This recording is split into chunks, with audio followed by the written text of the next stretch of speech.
Hi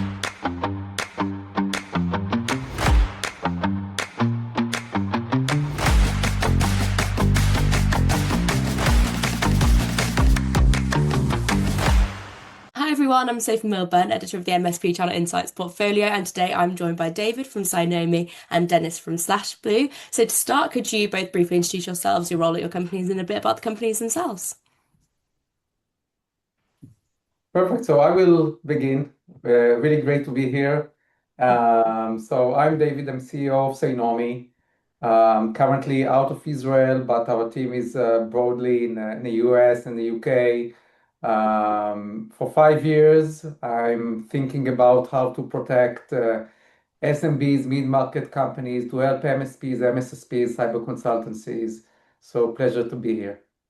Fantastic. Hi, and I'm Dennis Boone. I'm president of SlashBlue. We are a managed services, so one of the MSPs and MSSPs that David mentioned. We're based in the United States. We've been in business for about 23 plus years. And while our clients range from a very varying degree of different professional services, our main focus is high growth AEC firms, so folks in the architecture, engineering, and construction and manufacturing space. Fantastic. Great intros from both. Thank you. So maybe if we start with a bit more about Cynomi. For anyone that's not really familiar with Cynomi, could you explain maybe what the platform does and the kind of role that it plays with helping MSPs and MSSPs?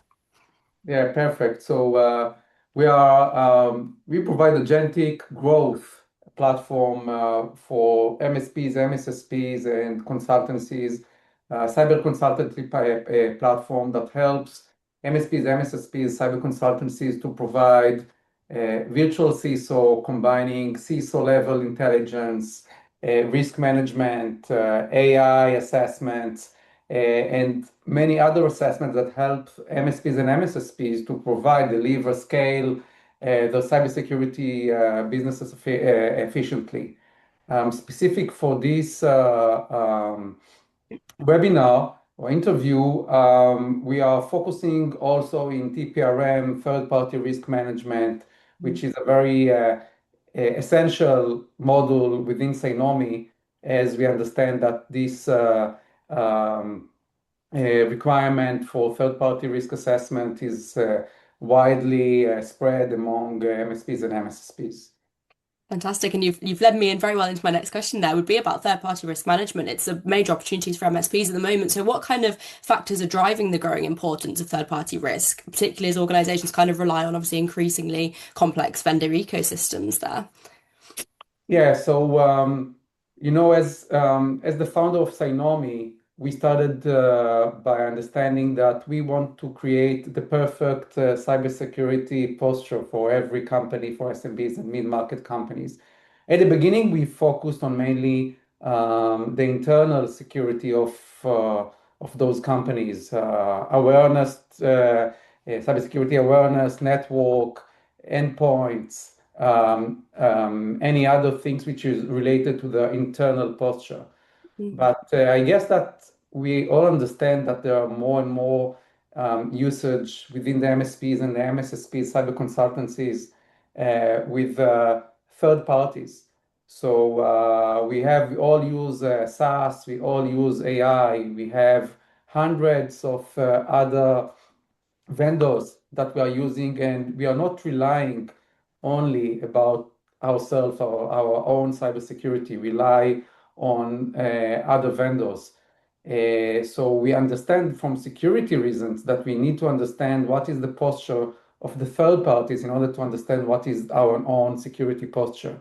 But this is not only what Cynomi is thinking or MSPs is thinking. We see more and more frameworks and regulation that understand that these environment of AI and third parties and SaaS and etc., they are changing our world. So we are not depending only on ourselves, we're depending on the out there. So we are trying to help the end customer, the mid-market companies, SMBs, to understand what is going on also outside of the parameter.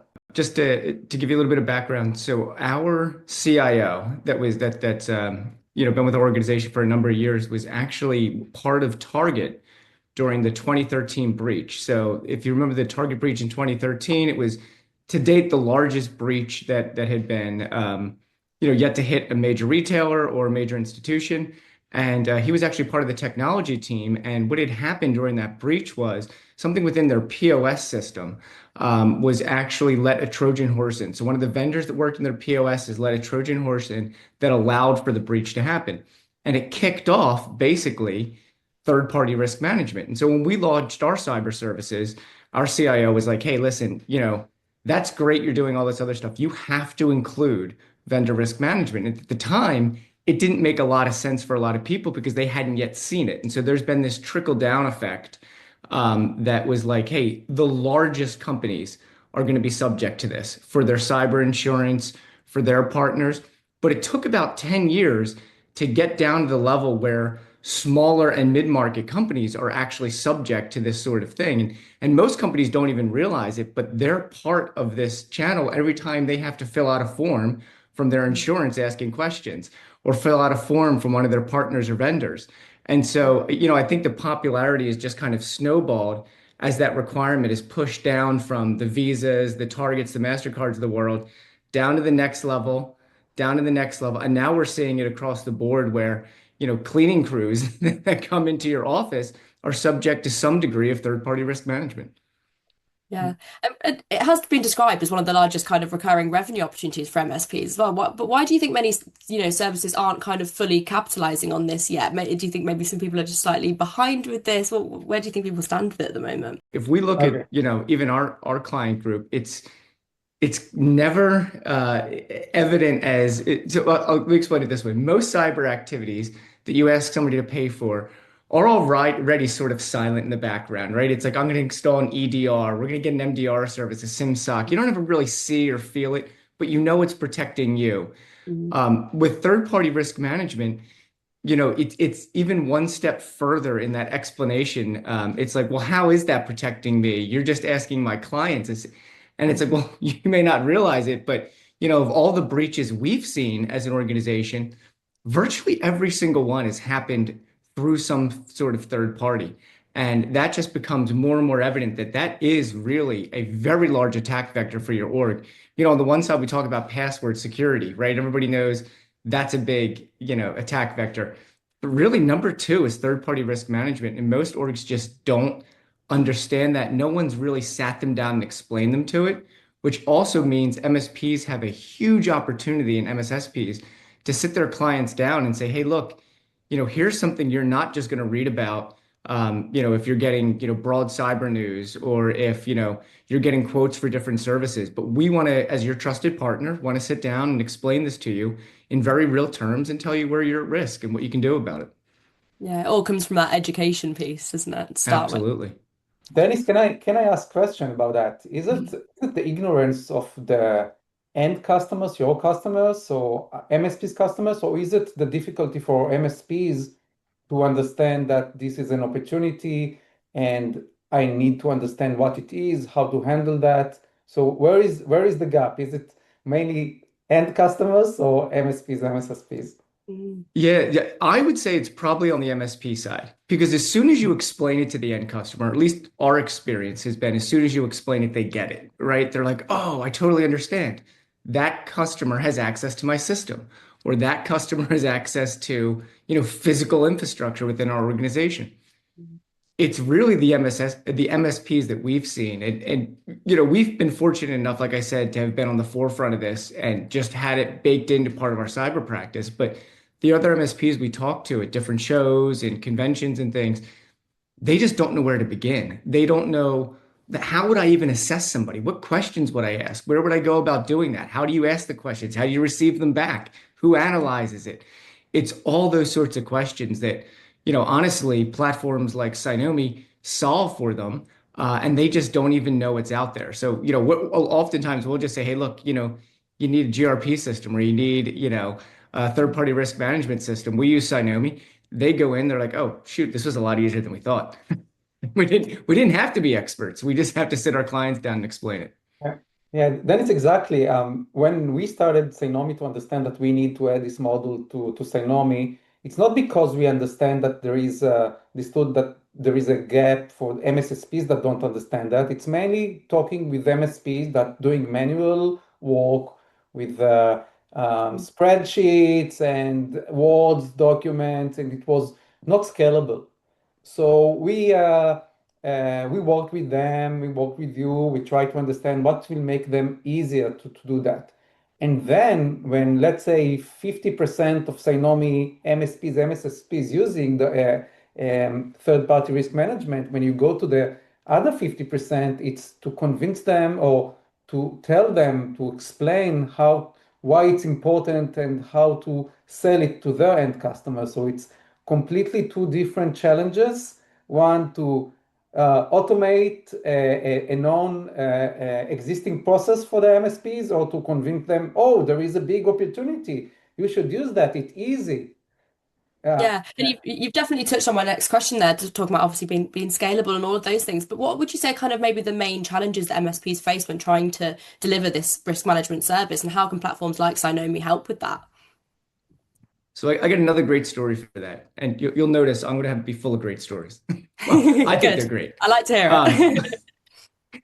So this is really interesting on the scalability side. So previous to Cynomi having third-party risk management, we were a Cynomi customer, right? So we use them for framework mapping and our vCISO services, which is a whole nother conversation on scalability. But specifically, third-party risk management, we actually worked with a company that was at the forefront of doing third-party risk management, and their parent organization also had a team that did the management for them. So they had the platform and they had the team. And the team came to us and they were like, hey, look, we have an overflow of third-party risk management clients and we can't get to them. It's too administratively difficult for us. Would you guys be able to take that? And we were like, absolutely. This sounds awesome. We can definitely fix this problem. So we took on that glut and we realized that it's administratively very difficult, right? You have to chase people down. As David said, there's some degree of spreadsheets, even other types of platforms. And so right around that time, Cynomi had released third-party risk management, and we had undertaken an activity to say, how can we make this more efficient? Because we'd love to continue to do this business, but we absolutely cannot scale this the way it's done right now. It's too administratively burdensome. And so we actually put together a spreadsheet and reviewed all the different third-party risk management platforms. And Cynomi came out on top for a couple of different key reasons. And the really big ones speak to scalability. So the first reason is it's the question set. Our previous platforms were requiring us to ask 250 plus questions, 150 on the low end if it was someone that just didn't have any sort of sensitive access. And so what happened is three things.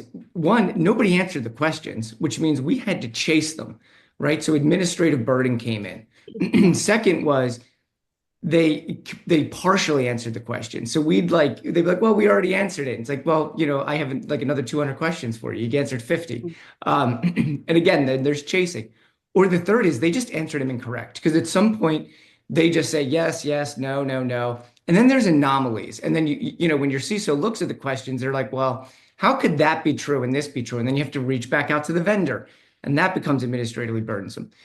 Cynomi had actually shrunk the question set down to focus only on the core questions. And so our answerability went up drastically high, but also first answer responses went up, which means we sent out one request for every 4 to 5 requests we had to send out in our old platform. And that was a huge, huge benefit to us as far as scalability is concerned, right? That's a 5x return on our administrative investment.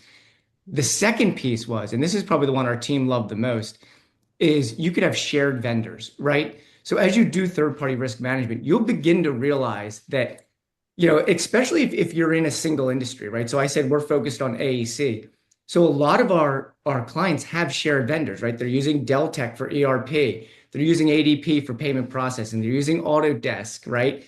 They're using BIM, and they're using, Bentley and all of these. They had similar companies. With Cynomi, they were the only one where we found we could get their SOC 2 reports, or we could get their vendor risk management one time, and then we could apply it to all the sub companies. So rather than every single time going and chasing Autodesk to answer these questions, they do it once. maybe once a year, we don't bother them again, and we can apply that to all our clients. That was like a 20 or 30x return on our time because every single client we had the same vendor set. And then you times that by 4 or 5 shared vendors, it became incredibly scalable. So, I think scalability is probably something that Cynomi does particularly well, but not something that you're going to see across third-party risk management in general. I really like that because I feel like I constantly have conversations with people about being scalable, and I feel like a lot of the time people will talk about it in quite like an abstract way. So seeing it actually in practice of how it, how it actually worked is really interesting. So thank you for that. David, did you have anything you wanted to add to that one before we move on, or? Yeah. Maybe the fact that Cynomi focus on MSPs and MSSPs, it means that one person, two persons need to provide virtual CISO services from consultancies to many companies. And for this, you need scalability. It won't work without scalability. So we try to think, okay, how can we help MSPs to provide third-party risk management, but in a different way? So if you are buying a product for a company, for a single company, you need to do this assessment over and over again, the same thing for the different companies. If you are MSP and has serving the same vertical or several verticals, and you can do this assessment one time and then use it to the other companies, maybe to change some weights because every company rely in different way on some vendors, but the basic security assessment should be the same. So this is what we already are always trying to think about how to make it easier for MSPs and MSSPs. And that's why we continuously talking with Dennis and others, what will make your life easier? Yeah. And that again leads really nicely into my next question, really would be for Dennis, from your experience at SlashBlue, how would you say that adopting Cynomi's capabilities has changed the way that your team kind of approaches vendor risk assessments and kind of client engagement? Yeah, so here's another story.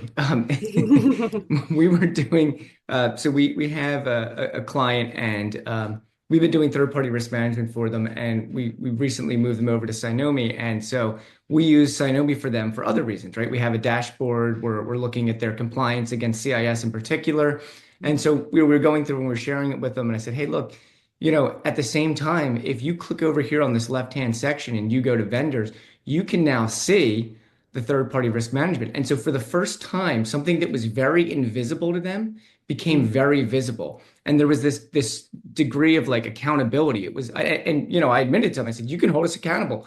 Go in here and check, see the progress of the vendor, see who's answering questions, see the last time a survey was sent out. Because one of the difficulties with third party risk management is it's very much sign up, someone goes away in a dark room, and then they come back and say, here's your results. And so when you can invite them into the platform and they can see and feel like they're collaborating on it, it takes that trust level up a few notches because all you're doing is you're pulling back the curtain on something that's kind of, as we discussed earlier, a little hard to understand to begin with. And now they're able to see it in the same place that you're mapping their framework and you're showing them their tasks and you're conducting your regular vCISO services. So you're really bringing it out of the dark and into sort of a place where they can see and understand and track and hold you accountable. With regulatory frameworks playing kind of more and more of an emphasis on this and, compliance and all those things, how does that kind of play a part in this whole kind of ecosystem? Yeah, so I can start by saying that we started TPRM. I think it was we got the first requirement 2 years ago when we started to partner with Deutsche Telekom and the NIS2, and the NIS2 requires TPRM, and we didn't have this model, so we said, we always wanted to have to add this model, but now we have explicit reason to do that. And I think that now for end customers, SMBs, mid-market companies, they need to show that they have TPRM security. So this really help MSPs to get their customers because their customers need to have this according to the new frameworks. So I guess this is a good way for MSPs and MSSPs to talk with their customers and to convince them to use because they need to. So this is what we see from a Cynomi point of view. And we see more and more regulations require this. And now with the AI, it's so many vendors. You don't know which one of your employees is using what type of vendor. So discovery becomes a very significant issue as well. I can imagine, is that kind of the same sort of things that you're seeing on your side, Dennis, or is there something slightly different to add there? No, absolutely. And we've loved the fact that frameworks have now, become more and more encompassing of third-party risk management. Because like I said, it's something we've been telling our clients to do for years. And now as it becomes part of a framework, there's part of that I told you so validation, right? Like, look, Yeah. we said it, you already have it in place. But what it really means is, there's more and more focus on it. And so, as David had said, now, you get great tools like Cynomi that are out there saying, hey, we're solving this particular problem. And then it makes life easier on MSPs and MSSPs like ourselves. I can imagine. And kind of finally, my favorite question and my final question would be kind of looking ahead to maybe the next few years, how do you see the landscape kind of evolving and what roles do you want both of your respective companies to kind of play in that? Yeah, we see more and more MSPs are adding TPRM to their services. And I believe that it will be significant, if not a must-have for every MSP and MSSP. It's not a nice add-on. It will be something that everyone, because we are relying on third parties most of the time. And I think that there is a period in time that education of end customers and education of MSPs and MSSPs. But I guess that in 1-2 years, everybody will understand that this is not a nice to have, it's must have. And we already see this big opportunity. So I think that the question is it, if you are an MSP and MSSP, do you want to be one of the first one that take advantage, take the lead, or you want to wait and then to find yourself that, okay, I must add it, but maybe somebody else took my job. Yeah, and you can't let someone else in the door, right? I mean that's your business. This is your relationship. You don't want to have this one little blind spot and let someone come in and fill that, and at the same time say, "Oh, by the way, we can do everything else that company's doing for you." So really, you have to fill that gap. But on our side, where we see this going is, not just the third-party risk management, everything that leads to, everything that expands to, and we've already seen this that by doing third-party risk management, one, you open other opportunities with other organizations. We've picked up a few clients because we've done third-party risk management for them. And they were like, hey, by the way, this was so much less painful when you guys did it than when the last person did it. And we'd love to do this, but we want you to do it because we know how easy it is for us to complete. But the second part is just expanding on the existing services you have. So a lot of times we'll go into a client and we'll say, how many vendors do you have? And we don't have much, right? We have 25 or 30 vendors. Then maybe we run, a report of all the shadow IT that's running in their organization. And we say, but you didn't even realize, look at all this SaaS you have. Look at all of these applications that are being used. Each one of these is a third party. So that can lead to asset hardening projects. Maybe they didn't want those in their organization. Maybe you need to sell application whitelisting. Maybe there is stuff they need that they just didn't think of them as vendors. So now maybe your third-party risk management monthly service grows from 25 to 50. But it's really just that opportunity that once you're in there as a trusted advisor and you're helping them identify risk, they're going to come back to you with more and more opportunities. You're going to uncover more opportunities. And so your business is just going to grow and flourish as you add this to your set of services. Fantastic. I feel like I could honestly sit and talk to you both all day, but no, it took up any more of your time. So thank you so much. Thanks a lot, guys.